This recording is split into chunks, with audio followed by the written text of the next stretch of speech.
भागवत गीता अध्याय 2 गीता का सार। श्लोक 25। अव्यक्तोयम चिंत्योयम विकार्योयम उच्यते तस्मादेवं विदित्वैनम नानुशोचितुमर्हसि। भावार्थ, यह आत्मा अव्यक्त, अकल्पनीय तथा अपरिवर्तनीय कहा जाता है। यह जानकर तुम्हें शरीर के लिए शोक नहीं करना चाहिए। तात्पर्य, जैसा कि पहले कहा जा चुका है, आत्मा इतना सूक्ष्म है कि इसे सर्वाधिक शक्तिशाली सूक्ष्मदर्शी यंत्र से भी नहीं देखा जा सकता। अतः यह अदृश्य है।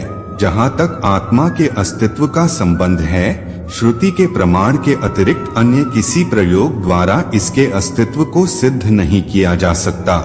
हमें इस सत्य को स्वीकार करना पड़ता है, क्योंकि अनुभवगम्य सत्य होते हुए भी आत्मा के अस्तित्व को समझने के लिए कोई अन्य साधन नहीं है। हमें अनेक बातें केवल उच्च प्रमाणों के आधार पर माननी पड़ती है। कोई भी अपनी माता के आधार पर अपने पिता के अस्तित्व को अस्वीकार नहीं कर सकता। पिता के स्वरूप को जानने का साधन या एकमात्र प्रमाण माता है। इसी प्रकार वेदाध्ययन के अतिरिक्त आत्मा को समझने का अन्य उपाय नहीं है।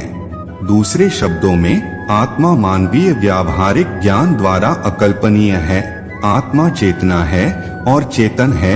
वेदों के इस कथन को हमें स्वीकार करना होगा। आत्मा में शरीर जैसे परिवर्तन नहीं होते। मूलतः अविकारी रहते हुए आत्मा अनंत परमात्मा की तुलना में अनुरूप है।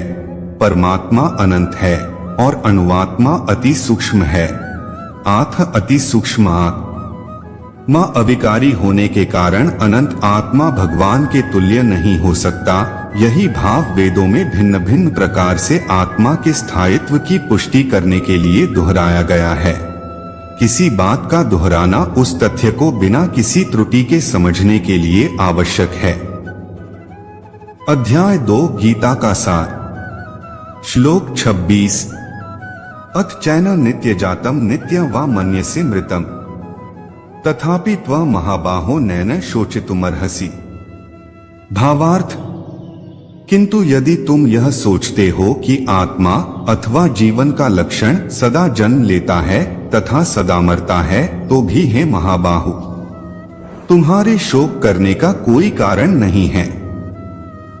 तात्पर्य, सदा से दार्शनिकों का एक ऐसा वर्ग चला आ रहा है जो बौद्धों के ही समान यह नहीं मानता कि शरीर के परे भी आत्मा का स्वतंत्र अस्तित्व है। ऐसा प्रतीत होता है कि जब भगवान कृष्ण ने भगवद गीता का उपदेश दिया तो ऐसे दार्शनिक विद्यमान थे और लोकायतिक तथा वैभाषिक नाम से जाने जाते थे। ऐसे दार्शनिकों का मत है कि जीवन के लक्षण भौतिक संयोग की एक परिपक्वावस्था में ही घटित होते हैं। आधुनिक भौतिक विज्ञानी तथा भौतिकवादी दार्शनिक भी ऐसा ही सोचते हैं। उनके अनुसार शरीर भौतिक तत्वों का संयोग है और एक अवस्था ऐसी आती है जब भौतिक तथा रासायनिक तत्वों का संयोग से जीवन के लक्षण विकसित हो उठते हैं। नृतत्व विज्ञान इसी दर्शन पर आधारित है। संप्रति अनेक छद्म धर्म, जिनका अमेरिका में प्रचार हो रहा है, इसी दर्शन का पालन करते हैं और साथ ही शून्यवादी अभक्त बौद्धों का अनुसरण करते हैं। यदि अर्जुन को आत्मा का अस्तित्व में विश्वास नहीं था, जैसा कि वैभाषिक दर्शन में होता है, तो भी उसके शोक करने का कोई कारण न था। कोई भी मानव थोड़े से रसायनों की क्षति के लिए शोक नहीं करता तथा अपना कर्तव्य पालन नहीं त्याग देता है। दूसरी ओर आधुनिक विज्ञान तथा वैज्ञानिक युद्ध में शत्रु पर विजय प्राप्त करने के लिए न जाने कितने टन रसायन फूंक देते हैं। वैभाषिक दर्शन के अनुसार आत्मा शरीर के क्षय होते ही लुप्त हो जाता है। प्रत्येक दशा में चाहे अर्जुन इस वैदिक मान्यता को स्वीकार करता कि अनुआत्मा का अस्तित्व है या कि वह आत्मा के अस्तित्व को स्वीकार नहीं करता, उसके लिए शोक करने का कोई कारण न था। इस सिद्धांत के अनुसार चूंकि पदार्थ से प्रत्येक क्षण असंख्य जीव उत्पन्न होते हैं और नष्ट होते रहते हैं, अतः ऐसी घटनाओं के लिए शोक करने की कोई आवश्यकता नहीं है। यदि आत्मा का पुनर्जन्म नहीं होता तो अर्जुन को अपने पितामह तथा गुरु के वध करने के पाप फलों से डरने का कोई कारण न था। किंतु साथ ही कृष्ण ने अर्जुन को व्यंग्यपूर्वक महाबाहु कहकर संबोधित किया, क्योंकि उसे वैभाषिक सिद्धांत स्वीकार नहीं था जो वैदिक ज्ञान के प्रतिकूल है। क्षत्रिय होने के नाते अर्जुन का संबंध वैदिक संस्कृति से था और वैदिक सिद्धांतों का पालन करते रहना ही उसके लिए शोभनीय था। अध्याय 2 गीता का सार। श्लोक 27। जातस्य हि ध्रुवो मृत्यु ध्रुवं जन्म मृतस्य च तस्मात् परिहार्यर्थे न त्वं शोचितुमर्हसि। भावार्थ, जिसने जन्म लिया है उसकी मृत्यु निश्चित है और मृत्यु के पश्चात पुनर्जन्म भी निश्चित है। अतः अपने अपरिहार्य कर्तव्य पालन में तुम्हें शोक नहीं करना चाहिए।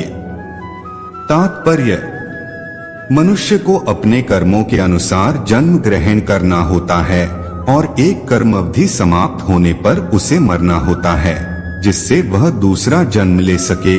इस प्रकार मुक्ति प्राप्त किए बिना ही जन्म मृत्यु का यह चक्र चलता रहता है। जन्म मरण के इस चक्र से वृथा हत्या, वध या युद्ध का समर्थन नहीं होता, किंतु मानव समाज में शांति तथा व्यवस्था बनाए रखने के लिए हिंसा तथा युद्ध अपरिहार्य है।